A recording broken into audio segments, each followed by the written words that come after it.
Olá, sejam bem-vindos ao Comissões em Ação, o podcast que te conecta ao trabalho essencial das comissões da OAB São Paulo. Aqui você vai conhecer os projetos, as lutas e as conquistas de cada comissão que atua em defesa da cidadania, da advocacia e do Estado Democrático de Direito. A cada episódio, recebemos presidentes e membros das comissões para mostrar como a OAB São Paulo se movimenta e atua em diversas frentes, porque aqui a ordem não para e você precisa saber disso.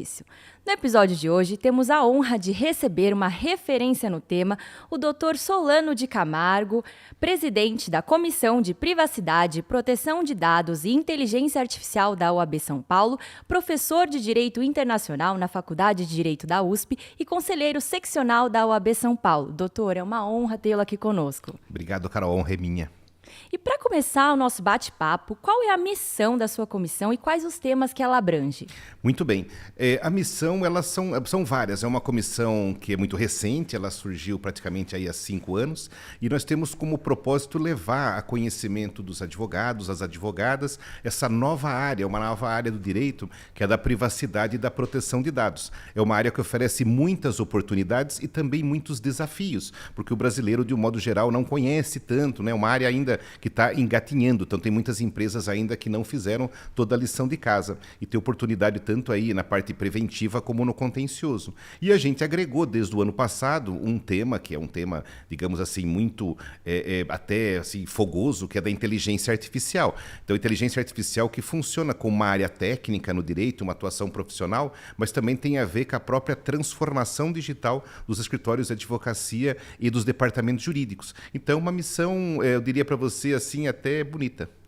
Com certeza. E quais foram assim, os principais projetos e ações realizadas recentemente? Bom, desde o início do ano nós temos focado em ampliar uma iniciativa que deu super certo aqui na seccional, que é o Marketplace da Advocacia, em que a gente congrega soluções, fornecedores que trazem aí maneiras de facilitar o exercício do trabalho dos advogados, advogadas, departamentos jurídicos. A gente já conta com mais de 100 parceiros, é um dos maiores ecossistemas de inovação jurídica aí de todo o Brasil. Um segundo projeto muito importante é o projeto Valquírias Digitais. O que é esse projeto? Nós fizemos aí no ano passado uma grande pesquisa de temperatura para ver justamente a sensação, a sensibilidade dos eventuais atos ilícitos praticados contra as mulheres no ambiente digital. A ideia foi a gente focar nos ilícitos já mapeados por outras jurisdições, mas que no Brasil ainda não há um mergulho tão assim claro, né? Eu pego sempre o exemplo da alienação parental. Antes da gente saber o que era alienação parental, as vítimas tinham que contar as histórias inteiras, né, para cada juiz. Quando a gente colocou o rótulo, né, alienação parental, todo mundo já sabe.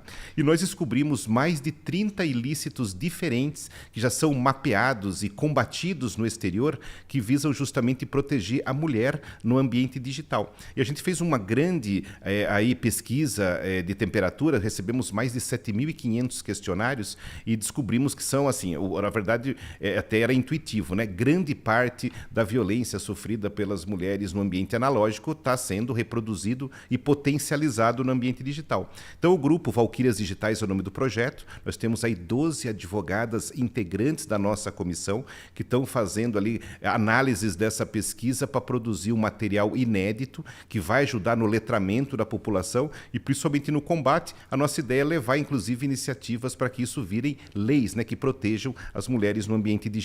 Ai, perfeito. Acho que o senhor já respondeu a minha outra pergunta, que ia ser justamente essa. Como que a comissão contribui para a advocacia paulista e para a sociedade em geral? Muito bem. Além de nós termos essas iniciativas técnicas de congressos, de publicação de artigos, né, do fomento, nós temos, assim, até na época, por provocação da Patrícia, da nossa presidente Patrícia Vanzolini, e agora com incentivo total do Leonardo Sica, promovendo oficinas práticas para que os advogados e advogadas promovam o uso da inteligência artificial no seu dia a dia, que muito embora o pessoal tenha ali alguma familiaridade cada vez maior com as grandes ferramentas comerciais, como é o caso do ChatGPT, do Gemini, a verdade é que isso é muito pequeno perto de todas as potencialidades. Então, assim, a nossa comissão tem como propósito ajudar, assim, não só advogados e advogadas, mas principalmente a partir do nosso meio jurídico, como é que a IA transforma o trabalho, potencializa o trabalho e permite que os profissionais possam atingir cada vez mais os seus objetivos.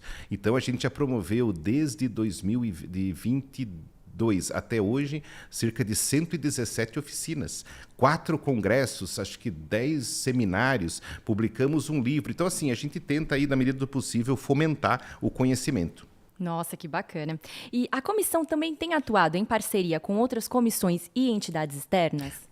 Temos sim, Carol. Então, por exemplo, a gente acabou de integrar a força-tarefa do combate à advocacia,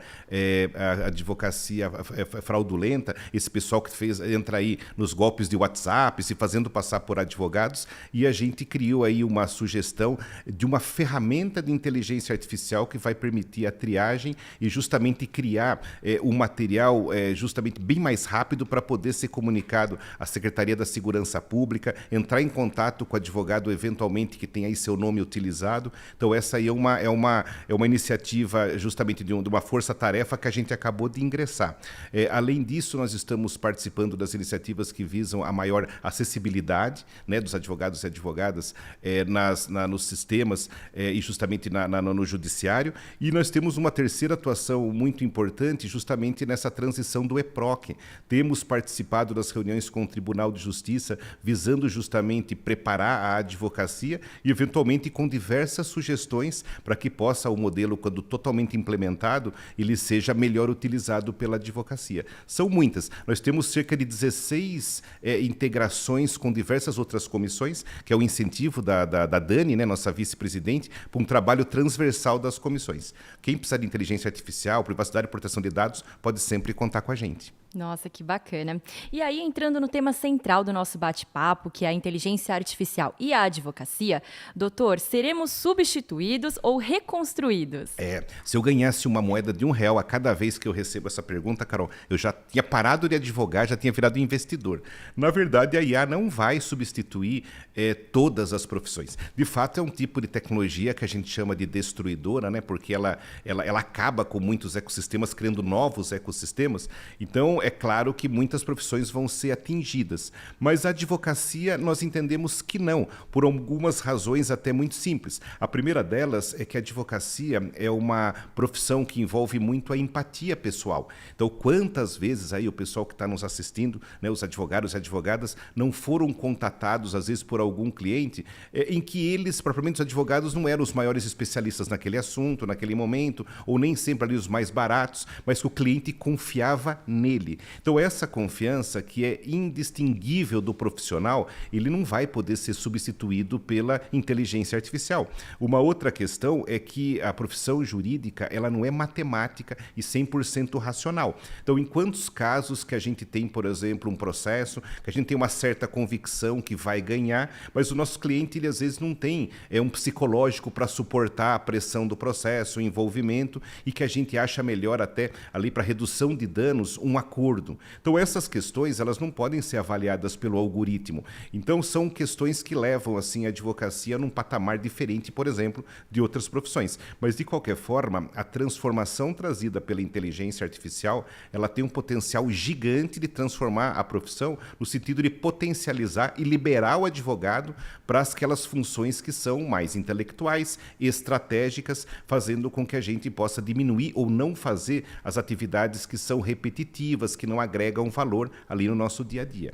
Ai, bacana. E quais são, assim, os maiores riscos da advocacia resistir ao letramento digital e à adoção responsável da inteligência artificial? Esse é um ponto muito importante, porque, na verdade, assim, o fato da profissão não ser, não será substituída, porém, os profissionais que não souberem e não integrarem o uso da IA no seu dia a dia serão factualmente substituídos por aqueles que utilizarem. Então, eu sempre brinco, assim, com a história do Excel, né? Então, quando o Excel ficou massificado nos anos 90, a gente ia na banca de revista, e pouca gente hoje em dia sabe o que é uma banca de revista, né? Mas lá tinha lá aquelas revistas com um CD dizendo assim, mais de 500 planilhas de Excel. Então, muita gente achava que comprando aquele CD, né, e não ia precisar aprender a mexer com o Excel já viria pronto. E, na verdade, hoje é uma ferramenta que não tem como todo mundo, assim, prescindir do uso, né? Todo mundo tem que usar. A inteligência artificial tem o mesmo potencial. Então é a nova máquina de escrever, né? Então todo mundo tem que aprender. Eu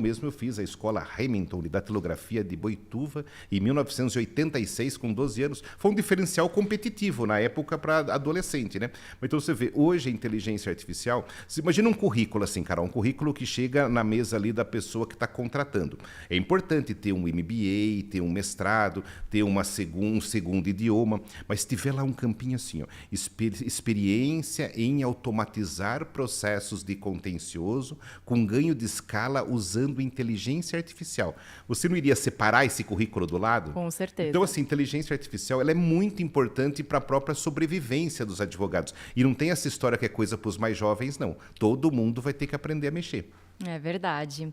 E sobre o julgamento do Supremo, né, sobre o artigo 19 do Marco Civil, que muda a forma como advogamos em casos envolvendo plataformas digitais, que teve recentemente aí, né? Pois é uma discussão muito interessante e tal, assim, e nós lamentamos um pouquinho o resultado, né, por uma razão muito simples.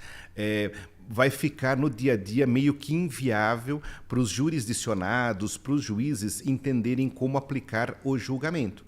Porque o Brasil acabou adotando, né, por conta desse tema, dessa repercussão geral, 4 modalidades diferentes de regulação de conteúdo nas redes sociais.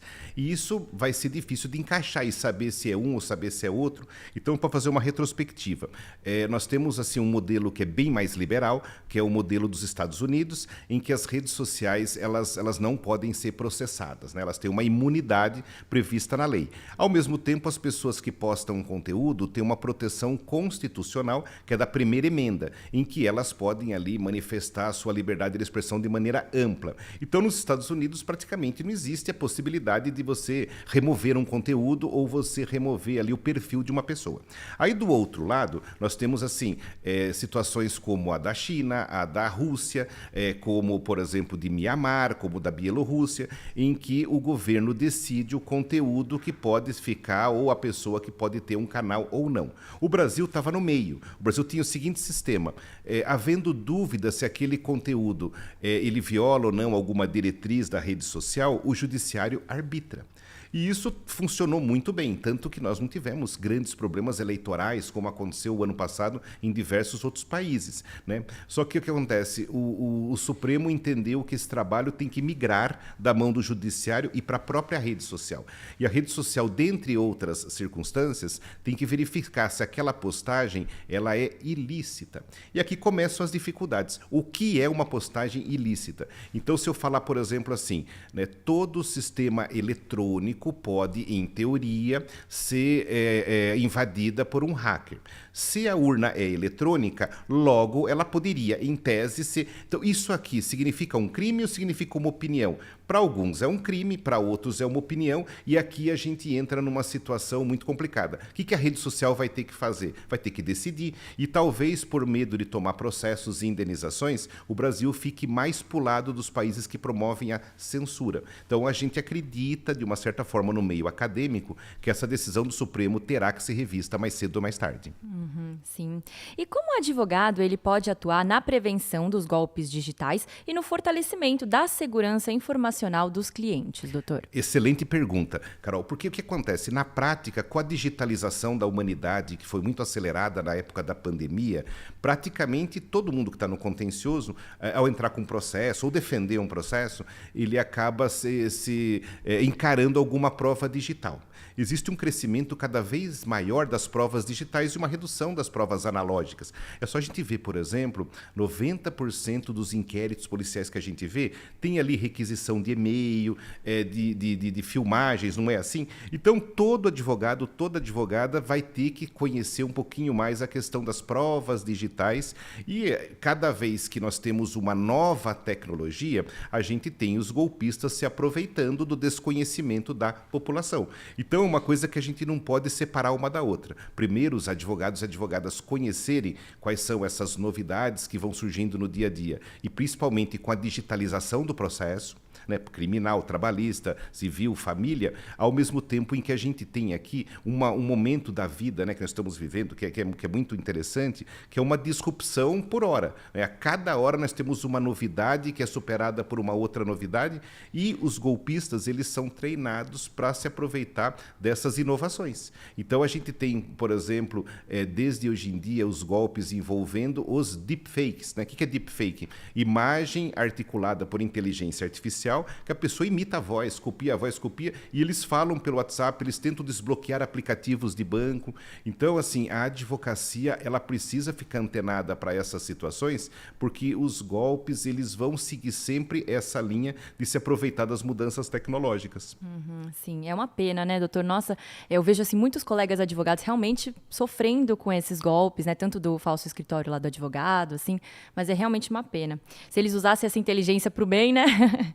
E de que forma, assim, a inteligência artificial pode ser usada para ampliar ou comprometer os direitos fundamentais como a privacidade e a liberdade de expressão? Isso é muito importante, Carol, porque a inteligência artificial, ela funciona como se fosse um motor cujo combustível são dados e informações. Então, a inteligência artificial, ela não existe por conta própria. Ela precisa estar sempre municiada por informações e por dados, e é por isso que se fala que os dados são o novo petróleo. De fato, é verdade mesmo. E a questão é como é que nós protegemos as pessoas, os cidadãos, de que seus dados não sejam mal utilizados. Aqui até eu faço o convite para a nossa audiência, no meu LinkedIn, eu sempre posto todo dia novidades e comentários a respeito de inteligência artificial. E eu botei na sexta-feira, aqui há alguns dias, um prompt em que você faz para o ChatGPT, um prompt até meio compridinho, em que basicamente você pede para o modelo de IA dizer tudo o que ele sabe a meu respeito, que ele tem guardado ali na sua memória, para ele poder direcionar melhor as respostas. Me conta o que você sabe. E eu, assim, brinquei, e aí você vê os comentários que tem na minha postagem, o pessoal horrorizado. Porque os modelos de inteligência artificial, estou falando de todos, não é só o ChatGPT, eles acabam, para oferecer uma resposta mais personalizada, tendo que conhecer o usuário. Mas conhecer o usuário num nível que até a gente fica assustado. Já imaginou esse conhecimento sendo utilizado, por exemplo, para convencer a gente a votar no candidato A, no candidato B, para não gostar de uma marca, para direcionar comportamentos, de repente, ilícitos? Então, é uma questão muito complicada que os órgãos reguladores vão ter que se debruçar, porque a gente não sabe a velocidade com que essas tecnologias vão se aprimorando. Mas a gente sabe que nós somos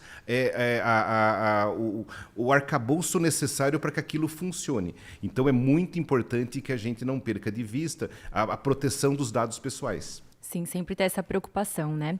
E como a tecnologia pode ajudar no enfrentamento à violência digital contra as mulheres? E aí foi o tema que o senhor trouxe do projeto Valquírias Digitais, né? Muito bacana isso. Olha, é muito interessante porque, por exemplo, Carol, eu fiquei surpreso de várias modalidades de violência contra a mulher que já são discutidas e, em alguns casos, já são criminalizadas lá fora e que eu não conhecia. Por exemplo, uma delas que eu fiquei assim até... Depois que a gente ouve falar, fica claro. Mas, por exemplo, em algumas empresas, em alguns lugares, as empresas fornecem para os seus funcionários celulares e aqueles relógios que são relógios digitais, né? Relógios que são acoplados com o celular.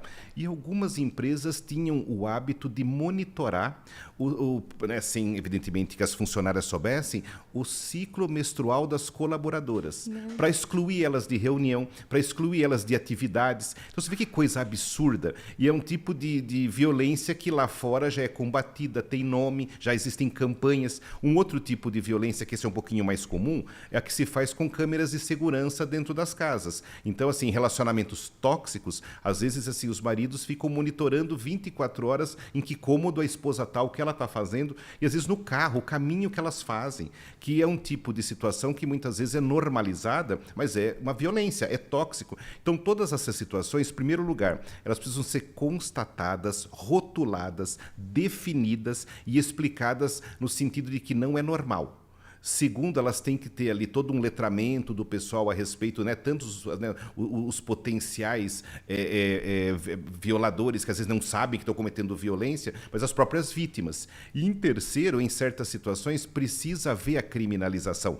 Por exemplo, nossa comissão no ano passado recebeu 16 denúncias em média por mês de deepfakes, a grande maioria causadas por adolescentes contra adolescentes. Então é basicamente o amiguinho que pega a foto ali da coleguinha e coloca o rosto dela num filme pornô, achando que é engraçado. E isso gera uma série de confusões, problemas criminais, expulsão de escolas, brigas entre pais. E se a gente vê o nosso Código Civil tratando esse assunto como difamação digital, um crime de menor potencial ofensivo e que você pode destruir a reputação de uma menina jovem, em alguns casos levando até a tentativa de suicídio. Então, nós precisamos ter uma atualização, né, no final da linha, legislativa em alguns aspectos. Sim, com certeza. E, doutor, voltando agora para a atuação da comissão, quais são os maiores desafios enfrentados atualmente? Olha, Carol, eu diria para você o seguinte, a questão da privacidade e da proteção de dados, a depender do país que a gente analisa, existe uma maturidade maior ou menor da sua população. Então, por exemplo, se eu chego num país que teve problemas na época com o nazismo, que é o caso, por exemplo, da Alemanha, né, a população é muito treinada a proteger a sua própria individualidade e seus dados pessoais. Então, é aquela história assim que a gente sabe, é muito difícil, não é comum numa conversa assim, educada com uma pessoa que você não conhece, você falar nada da sua vida privada. No Brasil, é justamente o contrário. Nós não temos uma cultura de privacidade. Então, qualquer loja que eu vou num shopping comprar um produto à vista, me pedem meu CPF, às vezes o CPF até precisa, mas um e-mail, um celular, que não seria necessário para uma compra. E o brasileiro entrega. Então, os nossos dados pessoais, de uma certa forma aqui no Brasil, a gente não percebe o quanto eles são valiosos, né? Eu brinco muito nas aulas que nós temos que tratar nossos dados pessoais como um bebezinho. Eu não vou entregar meu bebezinho para qualquer um segurar. Sim. Então, o primeiro desafio que a gente vê na comissão é cultural. Nós precisamos e temos promovido um aculturamento para que a população saiba que não é normal um mega vazamento de dados, que não é normal a gente entregar dados não necessários para aquela função. Então, essa é a primeira situação. Pra você ter uma ideia, a gente recebe aqui no universo da OAB muitos pedidos de dados pessoais e advogados por funcionários de fóruns, por exemplo. Para as mais diversas razões, às vezes para adiantar pautas, por exemplo. E a gente, né, eu também tenho a função aqui, eu sou DPO, trabalho aqui junto na parte de proteção de dados, e aí o que acontece? Não, nós não podemos entregar sem ter um motivo, sem ter uma necessidade, sem ter uma duração de tratamento de dados, né, como encarregado geral de dados do ecossistema OAB. E nós começamos a negar e eu percebi que isso era generalizado. Procuramos todos os tribunais de justiça e celebramos convênios, em que todo e qualquer pedido de dado de advogado e de advogada tem que seguir um canal, preencher um formulário, tem que ter todos os requisitos da Lei Geral de Proteção de Dados, senão a OAB não fornece. E nós conseguimos, com isso, assim, ter uma garantia de que os dados aqui dos nossos inscritos estão bem guardados. Olha que bacana. E como a comissão tem se posicionado em relação a temas polêmicos ou emergentes dentro da área? Assim, na medida do possível, a depender, né, do tema, nós temos feito sempre chamamento de todos os inscritos na forma de congressos e seminários para discutir, trazendo os especialistas dos mais diversos aqui setores da sociedade. Então, nós discutimos, por exemplo, a questão da regulação das redes sociais, a questão do novo Código Civil Digital, a questão da herança digital, dos neurodireitos. Então, a primeira ideia, assim, é trazer o conhecimento da academia, em primeiro lugar, depois trazer o conhecimento das Big Techs e o conhecimento dos escritórios de advocacia especializados. Então, dentro da nossa comissão, nós temos uma hierarquia formada por coordenadorias. E essas coordenadorias, para quem olhar a página da comissão no site da OAB, vai ver que tem diretores jurídicos de Big Techs, vão ver que tem advogados do setor público, vão ver que tem membros de advogados assim, de escritórios especializados, pessoas que nunca tinham participado aqui do universo OAB, com o propósito de entregar e compartilhar conhecimento. Então, essa assim, é a nossa diretriz fundamental. O conhecimento tem que ser compartilhado até para que a área se espraie, né? Para que você consiga criar mercado. Em segundo lugar, os temas têm que ser discutidos e, na medida do possível, nós temos que apontar direcionamentos. Então, a gente não, assim, como teve, por exemplo, o inquérito das fake news, com as decisões polêmicas envolvendo remoção de conteúdos ou remoção de contas em série dentro de inquéritos. Então, são situações polêmicas e do dia a dia que nós achamos importante que os advogados e advogadas tenham voz nessa discussão. Perfeito. E como os advogados e advogadas que estão aí nos assistindo podem participar da comissão? Gente, ó, vou falar para vocês, eu sou suspeito, mas é uma das comissões mais legais aqui do Universo OAB. Vocês vão entrar no site onde tem lá na página da OAB São Paulo comissões, tem lá inscrições. Podem ali se cadastrar, que são todos muito bem-vindos. Até a última vez que eu olhei, Carol, nós estávamos com quase 600 inscritos. A gente estava perdendo por pouquinho para a comissão de compliance. Já não sei como é que está hoje. E nós temos eventos regulares, todo mês uma reunião ordinária que é online com algum especialista da área. Nós vamos ter agora no próximo mês de agosto a Ana Luz Adalari, que faz parte do Ministério da Saúde, e vai falar sobre regulação de inteligência artificial na saúde, muito legal. E nós vamos ter agora no segundo semestre, possivelmente em novembro, o segundo Congresso Estadual de DPOs. Então, não percam, são muitas as atividades, sem contar também a publicação, né, dos resultados da pesquisa das Valquírias Digitais. É um grupo que é presidido, né, que é coordenado pela doutora Isabela Rainho, que é lá de Catanduva, junto com outras 11 advogadas muito boas, o que é de melhor aí na advocacia do Estado. Ai, que bacana. E qual o papel do jovem advogado dentro da comissão? Olha, o jovem advogado, eu diria para você hoje que nós estamos em quase, acho que uns 65% são de advogados formados com menos de 5 anos, o que é muito legal. E que eu acho que faz sentido, Carol, porque essa área que envolve privacidade, proteção de dados, inteligência artificial, direito digital, são áreas transversais. Então, o advogado trabalhista, o advogado de contratos, o advogado civil, enfim, o criminal, todo, em algum momento, vai ter que ter ali, quer seja incorporando nas rotinas do escritório esses assuntos, quer seja nos assuntos técnicos, específicos, né, entregues ali para o cliente ou para a corte. Então é muito legal que essa juventude se assenhore disso, para que a gente possa ter uma advocacia cada vez mais atualizada nessas novidades tecnológicas. E, doutor, qual a mensagem que você deixa para quem não conhece ainda o trabalho da comissão? Olha só, a gente tem assim uma atuação muito presente nas redes sociais, então vocês não têm desculpa para não conhecer. Nós estamos no LinkedIn, estamos no Instagram, nós estamos no Facebook. Eu brinco que a gente só não está no Tinder por enquanto, mas nós estamos em todas as redes sociais onde a gente publica materiais, a gente convida para os eventos, a gente faz chamamentos para iniciativas das mais diversas. Então nos acompanhe, porque todos os nossos eventos, são poucos os que são unicamente, exclusivamente presenciais. A grande maioria são de eventos híbridos. Então está tudo gravado, inclusive, no canal do YouTube da comissão.